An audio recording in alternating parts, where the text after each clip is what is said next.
역대상 18장 1절에서 17절까지의 말씀입니다.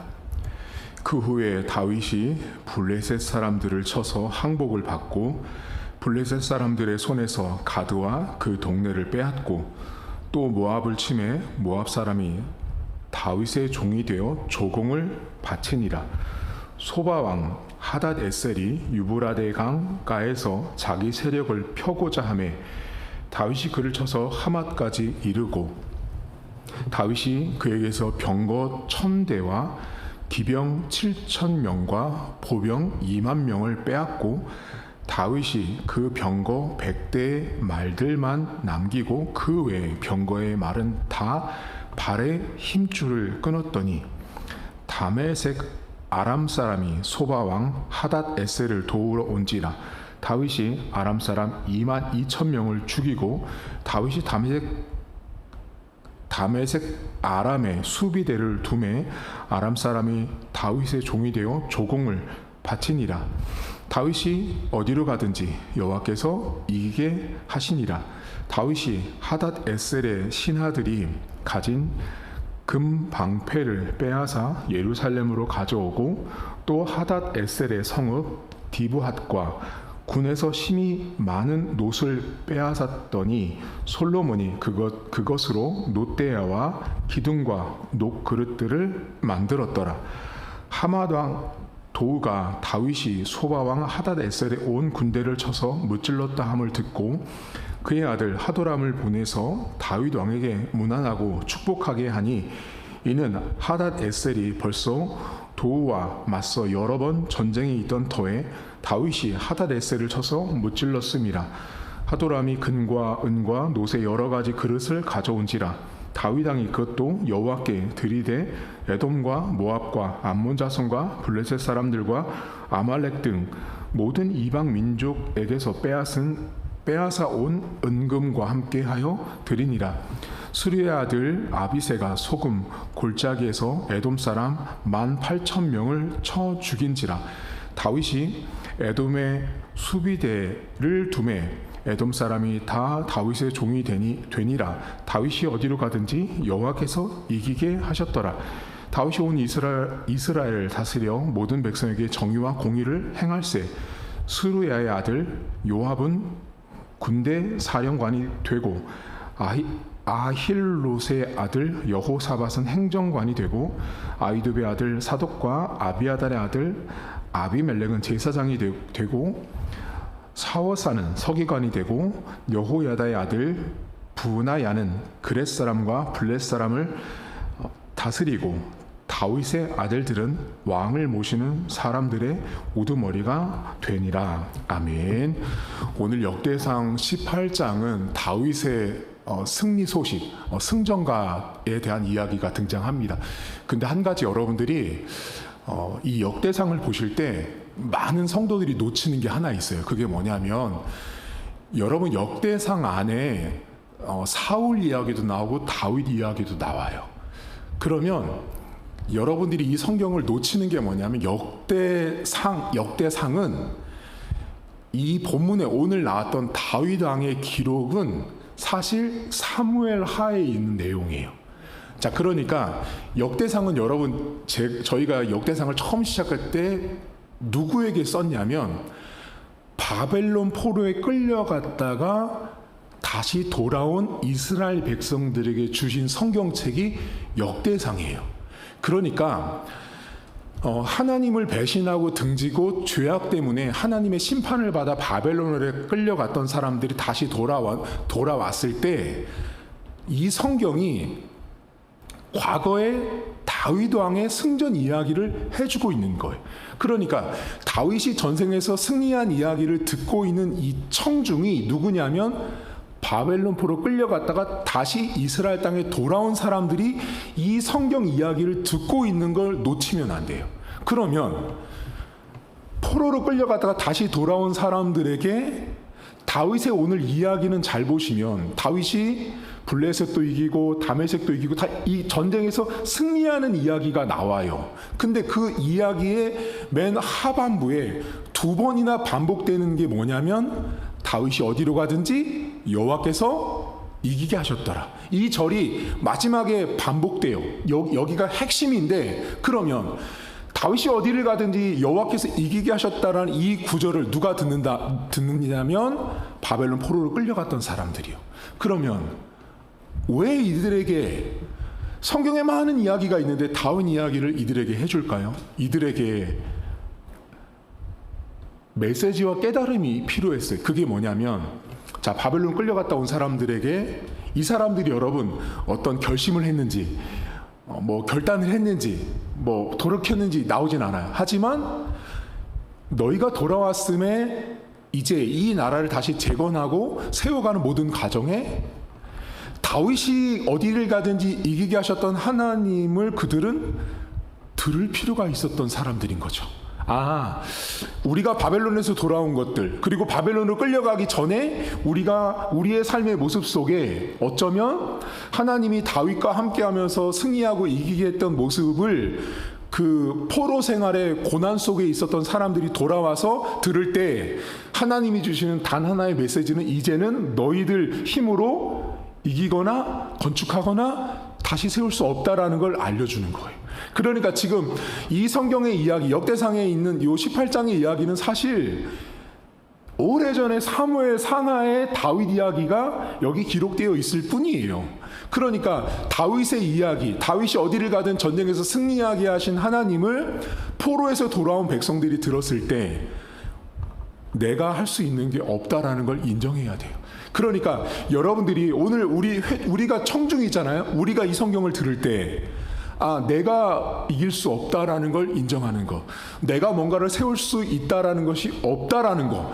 지금 포로에서 돌아온 사람들은 한마디로 여러분 진짜 벽돌 한 장부터 다시 세워야 되는 사람들인 거죠. 처음부터 시작하는 그들에게 하나님이 다윗의 이야기를 주신 이유는 어디를 가든 이기게 하신 건 다윗의 어떤 출중함, 능력, 재능이 아니라 하나님이 이기게 한 거죠. 하나님이 이기게 해서 다윗이 승리한 것을 포로에서 돌아온 백성들에게 하나님이 알게 하고 듣게 하셨다라는 거예요. 근데 여러분 여기서 우리가 제가 성도님들을 만나보면 이 다윗이 어디를 가든지 하나님이 이기게 하셨습니다라는 이 구절을 매우 좋아하세요. 그리고 이 말씀을 붙들고서 기도하세요. 하나님, 다윗처럼 제가 어디를 가든지 이기게 하시고 승리하게 하시고 제가 정복하게 해달라고 이런 기도를 해요. 틀린 게 아니에요. 근데 여러분 이 성경을 잘 보시면 분명히 다윗이 영토를 확장하고 승리한 다음에 다윗이 어디를 가든지 여호와께서 이기게 하셨다라는 구절로 결론을 맺었다고요. 다시 말하면 다윗의 전쟁의 결론은 하나님이 맺은 거예요. 다윗의 능력보다는 하나님이 결론을 주셔서 전쟁에 승리했는데 그 이야기, 전쟁의 이야기 끝에 그 다음에 다윗의 모습을 성경이 기록하는데 성도님들이 여기에는 별로 관심이 없으세요. 자, 여러분 어디 보시냐면 13절 보시겠어요? 6절에 보시면 6절 끝에도 다윗이 어디를 가든지 여호와께서 이기게 하셨죠. 자, 6절 그리고 다시 13절에 다윗이 에돔의 수비대를 두매 에돔 사람이 다 다윗의 종이 되는데 다윗이 어디를 가든 여호와께서 또 이기게 하셨죠. 이게 핵심 절이에요. 이 성경 본문 해석할 때. 자, 그렇게 다 이기게 한 다음에 14절 이후에 보면 15절 보세요, 여러분. 수르의 아들 요압은 군대 사령관을 세우고 그 다음에 행정장관을 세우고 16절에 제사장을 세우고 서기관도 세우고 다스리는 우두머리도 세웠어요. 그렇죠? 사람을 세운 일을 한 거예요. 근데 그 출발이 14절이에요. 다윗이 온 이스라엘을 다스려 모든 백성에게 정의와 공의를 행할세라고 나와요. 자, 그러니까 여러분 성경은 우리가 성경을 깊이 모르고 성경을 정확하게 모르는 이유는 너무 달콤한 입맛에 맞는 어디를 가든지 이기게 하셨다라는 게 너무 좋으니까 여기에만 함몰되시는 거예요. 근데 이 성경은 끝까지 다 보시면 어디를 가든지 이기게 하신 다음에 하나님이 승리를 다윗에게 준 걸 다윗도 느꼈다고요. 경험했다고요. 근데 다윗에 돌아온 이후에 모든 백성에게 다윗의 행동은 뭐냐면 정의와 공의로 백성을 다스린 거예요. 그 정의와 공의로 다스린 모습이 밑에 절에 나오는 사람을 세우는 모습으로 등장했다는 걸 보셔야 돼요. 그러니까 하나님이 나에게 승리를 주셨는데 승리 이후에 다윗의 모습은 정의와 공인데, 이 정의라는 체데크라는 말은 표준이라는 말이에요. 한마디로 매우 상식적이라는 뜻이에요. 그리고 공의라는 말은 어떤 방식을 뜻하는데, 정의와 공의로 백성을 다스렸다라는 이 다윗의 모습은 뭐냐면, 하나님의 말씀에서 어긋나지 않고 기준을 따라서 매우 합리적이고 상식적으로 나라를 다스린 거예요. 그러니까 그 밑에 사람을 세울 때도 그 사람에 맞는 일자리를 딱 다윗이 배치한 거예요. 이게 왜 중요하냐면, 자, 여러분, 제가 전쟁했어요. 제가 전쟁을 하는 데마다 이겼어요. 성공했어요. 자, 여러분들이 만약에 하나님 앞에서 하나님이 여러분이 하는 일마다 성공했어. 막 출세하고 돈 많이 벌고 합격하고 막 다 돼. 어디를 가든 다윗처럼 이기게 하셨어요. 다 했어. 다 하고 돌아왔는데, 여러분, 내가 전쟁을 하면 다윗 혼자 했어요? 아니잖아요. 다윗 주변에 도와준 사람들이 많을 거 아니에요? 그러면 사람은 어때요, 여러분? 사람은요, 팔이 바깥으로 굽어요, 안으로 굽어요? 안으로 굽잖아요. 이게 무슨 말이냐면, 다윗이 정의와 공의로 백성을 다스리는 건 사실 매우 어려운 일이에요. 자, 이게 왜 어려운 일이냐면, 전쟁에서 돌아온 다윗이 전쟁에서 이기고 돌아왔을 때, 여러분 생각해 보세요. 내가 내 마음이 편한 사람을 장관을 세우고 내 주변에 놓고 위치하고 싶은 것이 사람 마음인 거예요. 그러니까 모든 백성에게 정의와 공의로 다스림을 베푼다는 것은 매우 어려운 일이에요. 그런데 다윗은 그렇게 정의와 공의로 모든 백성을 다스렸다라는 거예요. 다시 말하면 인간이 갖고 있는 죄악된 본성, 본능을 철저하게 내려놓은 사람이 다윗이었어요. 그것을 내려놓았기 때문에 다윗은 모든 백성에게 그렇게 하나님께서 승리를 주신 이후의 삶이 하나님 보시기에 더 합당한 사람이 다윗이었다라는 것입니다. 예를 들어볼까요, 여러분? 여러분, 교회 안에요, 이번에 하나님이 도우셔서 선교지 일이 잘 됐습니다. 이번에 하나님이 도우셔서 우리 교회가 성공했습니다. 하나님이 도우셔서 우리 아들, 딸 대학도 합격했습니다. 하나님이 도우셔서 취업도 잘했습니다. 하나님이 도우셔서 뭐든지 다 잘 됐습니다 라고 말해요. 여기까지만 제가 보면 성도님들이 살아요. 그 이후에 정의와 공의로 사는 신자는 많지 않더라고요. 이게 무슨 뜻이냐면, 하나님께 받은 은혜는 분명히 고백하고 하나님이 이기게 할 것만 바라보고 소망하고 꿈꾸지만, 정작 내가 그 이후에 하나님께 받은 축복된 삶을 받았음에도 불구하고 이후에 누가 봐도 합당한 결정을 하는, 누가 봐도 정의롭고 공의로운 삶을 살아가는 신자들은 흔하지 않다라는 거예요. 여러분, 오늘 하루를 살면서 하나님은 여러분들에게 이기게 하고 승리하게 하실 거예요. 근데 이기게 하고 승리하는 것만 너무 바라잖아요. 그거에 너무 도취되어서 심취되어 있잖아요. 그러면 여러분, 다윗처럼 정의와 공의로의 삶은 멀어질 수 있습니다. 왜냐하면 사람은 죄인이에요. 사람은 죄인이기 때문에 정의롭지 않아요. 공의롭지도 않아요. 그래서 하나님은 다윗이라는 사람을 성경에 기록했고, 이 다윗을 통해서 하나님의 백성들에게 매우 표준과 기준이 되는 가이드라인을 제시하는 인물이 다윗이에요. 우리 인생은 누구나 전부 다 방금 전에 제가 말씀드린 것처럼 어디를 가든 이기게 하셨습니다라는 하나님만, 거기까지만 알아요. 거기까지만 좋아해요. 그 이후에 다윗이 전쟁을 하고 돌아온 이후에 모든 백성들에게 정의와 공의로 누구나 인정할 수 있는 판단, 누구나 동의할 수 있는 일을 하는 삶으로 살아가지 않아요. 여러분 어떤 당회가 있었어요. 담임 목사 장로들이 모여서 거긴 당회가 한 25명, 6명이 모인 거예요. 회의를 해요.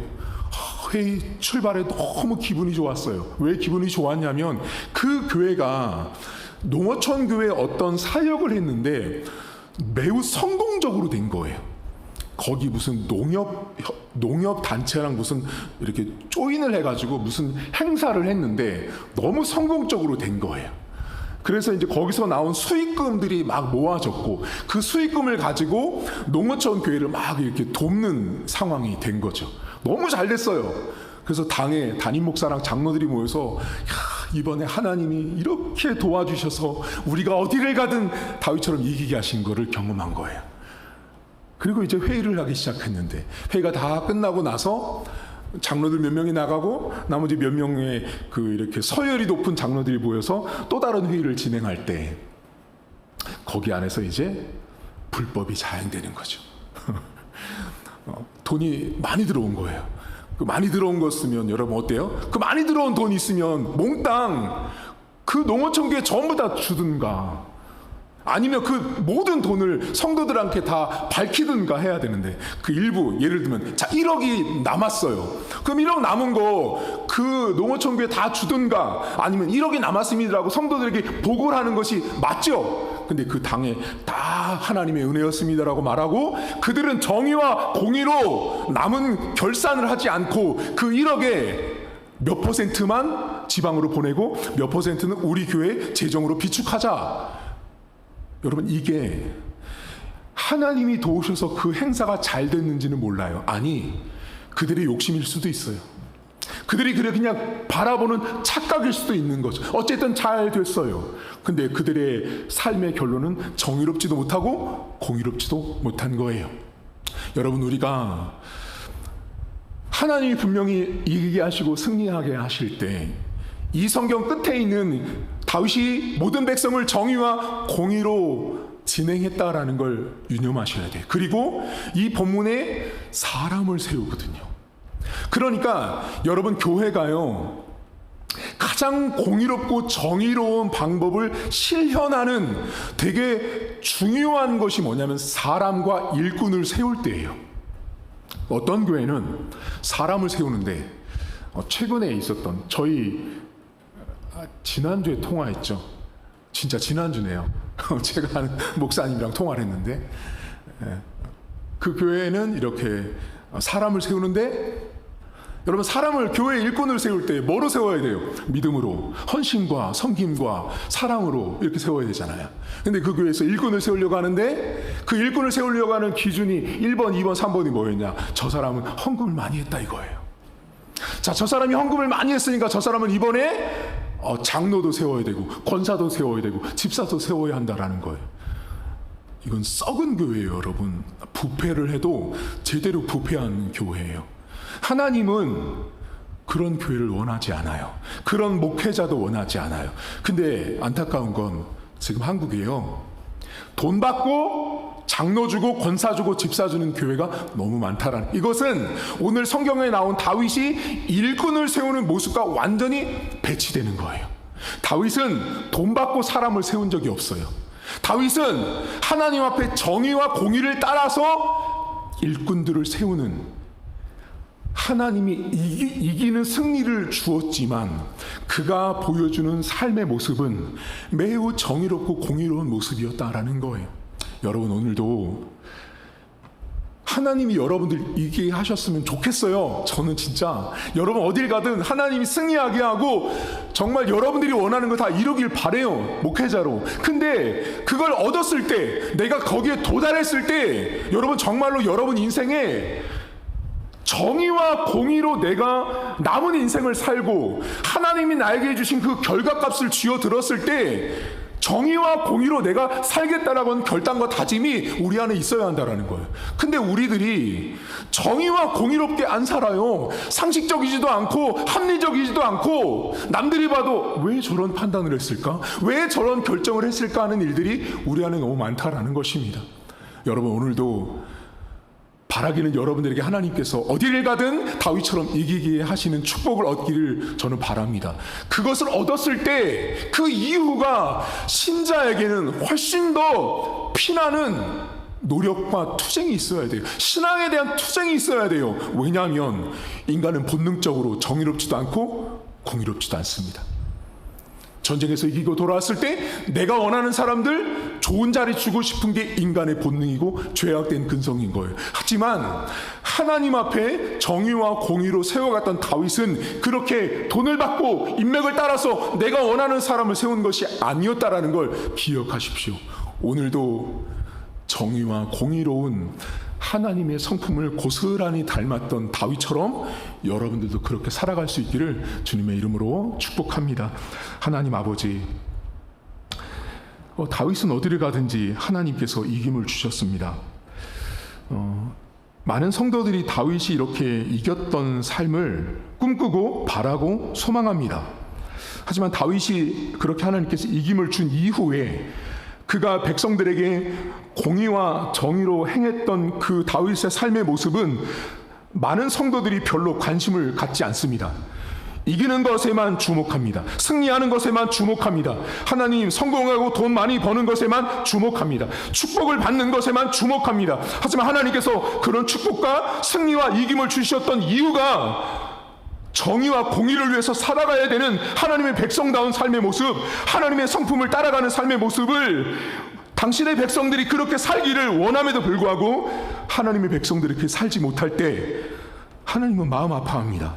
하나님 오늘도 우리 성도들에게 이기는 축복, 승리하는 축복을 주시되 그 승리와 이김을 얻었을 때 우리 사랑하는 성도들만큼은 세상에서 정의로운 삶, 공의로운 삶, 누가 봐도 상식적이고 누가 봐도 표준적이고 누가 봐도 참 올바른 성경적인 방식을 따라가는 그런 우리 하루의 삶이 될 수 있도록 하나님 도와주시옵소서. 내 욕심만 챙긴다면 우리는 전쟁에서 이기고 돌아왔을 때 내가 좋은 사람, 내가 원하는 사람, 내 방식대로만 사람을 세우고 일을 만들어 갈 것입니다. 하지만 다윗처럼 하나님 앞에 하나님의 성품인 정의와 공의를 따라 백성을 다스리는 다윗 같은 인생, 다윗처럼 그렇게 하나님 앞에 살아가는 오늘 하루가 될 수 있도록 은혜를 베풀어 주시옵소서. 감사드리며 예수님의 이름으로 기도하옵나이다. 아멘. 하늘에 계신 우리 아버지, 아버지의 이름을 거룩하게 하시며 아버지의 나라가 오게 하시며 아버지의 뜻이 하늘에서와 같이 땅에서도 이루어지게 하소서. 오늘 우리에게 일용할 양식을 주시고 우리가 우리에게 잘못한 사람을 용서하여 준 것 같이 우리 죄를 용서하여 주시고 우리를 시험에 빠지지 않게 하시고 악에서 구하소서. 나라와 권능과 영광이 영원히 아버지의 것입니다. 아멘.